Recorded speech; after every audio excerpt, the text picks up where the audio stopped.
Welcome to your most favourite channel Tadka TV. तू जुलट जर्दी की आने वाली कहानी है बेहद दिलचस्प और भावुक मोड़ लेने वाली है। पंचकुला में माता के दरबार में आखिरकार वो भला ही जाता है जिसका फैंस लंबे समय से इंतजार कर रहे थे। हीरो और नवाब अचानक सामने आ जाते हैं। दोनों एक दूसरे को देखकर कुछ पल के लिए बिल्कुल शांत हो जाते हैं, मानो वक्त वहीं थम गया हो। उनकी आंखों में कई अधूरी बातें, छुपे जज्बात साफ नजर आ रहे थे। इसी दौरान माता की चुनरी उड़कर हीरो नवाब के सर पर आ गिरती है। वहां मौजूद पुजारी ये देखकर मुस्कुराते हुए कहते हैं कि ये कोई साधारण संजोग नहीं बल्कि माता का आशीर्वाद है। पुजारी की बात सुनकर आसपास खड़े लोग भी हैरान रह जाते हैं। पुजारी आगे कहते हैं कि जिन दो लोगों पर इस तरह की माता की कृपा होती है उनका रिश्ता बहुत गहरा होता है और जल्द ही दोनों एक हो सकते हैं। पुजारी की बातें सुनकर हीर के दिल में उम्मीद जाग उठती है। वो तय कर लेती है कि वो झूठ में नहीं जी सकती। आज वो नवाब को सब कुछ सच सच बता देगी। हीर चाहती है कि नवाब को पता चले कि वो उसके अर्जुन से शादी नहीं करना चाहती और ये रिश्ता उसके परिवार के दबाव में तय हुआ है। इसके दिल में सिर्फ नवाब के लिए प्यार है। हीर जैसे ही नवाब से बात करने आगे बढ़ती है तभी अचानक वहाँ उसकी बहन और पम्मी आ पहुँचती है। पम्मी आते ही खुशी से सबको बताने लगती है कि हीर की शादी की तारीख तय हो चुकी है और 2 जून को ही अर्जुन और हीर की शादी होने वाली है। ये बात सुनते ही नवाब के चेहरे की खुशी पल भर में गायब हो जाती है। उसकी आंखों में साफ दर्द दिखाई देने लगता है। नवाब का लगता है कि शायद उसने हीर को हमेशा के लिए खो दिया। अब तक वो सिमरन से दूरी बनाने की सोच रहा था क्योंकि वो जानता था कि सिमरन से प्यार करने लगी है।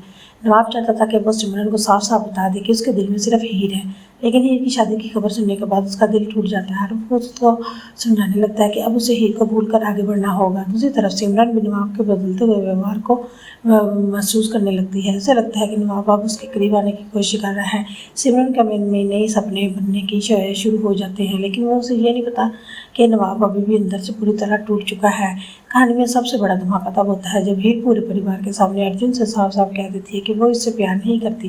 हीर की ये बात सुनकर घर में सन्नाटा छा जाता है। सभी लोग हैरानी से हीर को देखने लगते हैं। किसी को यकीन नहीं होता कि हीर शादी से ठीक पहले इतना बड़ा फैसला ले सकती है। अर्जुन को भी ये सुनकर गहरा झटका लगता है। वो हीर से पूछता है कि क्या इतने दिनों से वो सिर्फ दिखावा कर रही थी। इस पर हीर भावुक होकर कहती है कि उसने बहुत कोशिश की अर्जुन को अपनाने की, लेकिन उसका दिल कभी भी इस रिश्ते को स्वीकार नहीं कर पाया। वो साफ कह देती है कि उसके दिल में और दिमाग में सिर्फ नवाब है और वो किसी और की नहीं हो सकती। पर हीर की माँ और परिवार वाली इस बात से बेहद नाराज हो जाते हैं। घर के बड़े लोग हीर पर दबाव डालने लगते हैं कि उसे परिवार की इज्जत के लिए अर्जुन से शादी करनी होगी। वहीं अर्जुन का परिवार भी उस रिश्ते को टूटने से गुस्से में आ जाता है। माहौल इतना तनावपूर्ण हो जाता है कि हर कोई हीर को गलत ठहरने लगता है, लेकिन हीर पहली बार अपने प्यार के लिए मजबूती से खड़ी नजर आती है। वो साफ कहते थे कि अब वो अपनी जिंदगी फैसला खुद करेगी। हीर का ये बदला हुआ रूप देखकर सभी लोग हैरान रह जाते हैं क्योंकि अब तक वो हमेशा परिवार की हर बात मानती आई है। इधर नवाब भी अंदर ही अंदर एक बड़ी लड़ाई लड़ रहा है। एक तरफ वो हीर से बेहद प्यार करता है, वहीं दूसरी तरफ उसे लगता है कि शायद अब देर हो चुकी है। वो खुद को समझाने की कोशिश करता है कि हीर की खुशी में ही उसकी खुशी है, लेकिन उसका दिल बार बार हीर की तरफ खींचता चला जाता है। आने वाले एपिसोड में कई बड़े ट्विस्ट देखने को मिल सकते हैं। संभावना है कि अर्जुन इसके रिश्ते को बचाने के लिए कोई बड़ा कदम उठाए। वहीं सिमरन को भी धीरे धीरे नवाब और हीर के रिश्ते की सच्चाई का पता चल सकता है। इसके बाद कहानी में इमोशनल ड्रामा और भी ज्यादा बढ़ने लग गया है। सबसे बड़ा सवाल यह है, क्या हीर अपने परिवार के खिलाफ जाकर नवाब का हाथ थाम पाएगी? क्या नवाब अपने प्यार की लड़ाई लड़ेगी या फिर परिवार और परिस्थितियां दोनों को हमेशा के लिए अलग कर देंगी? आने वाले एपिसोड में प्यार, धोखा, भावनाएं और रिश्तों का ऐसा तूफान देखने को मिलेगा जो पूरी तरह कहानी को एक नए मोड़ पर ले आएगा। ऐसे ही मजीद अपडेट्स जानने के लिए अपने फेवरेट चैनल तड़का टीवी को सब्सक्राइब करें और हमें कमेंट बॉक्स में अपनी राय देना मत भूलिएगा।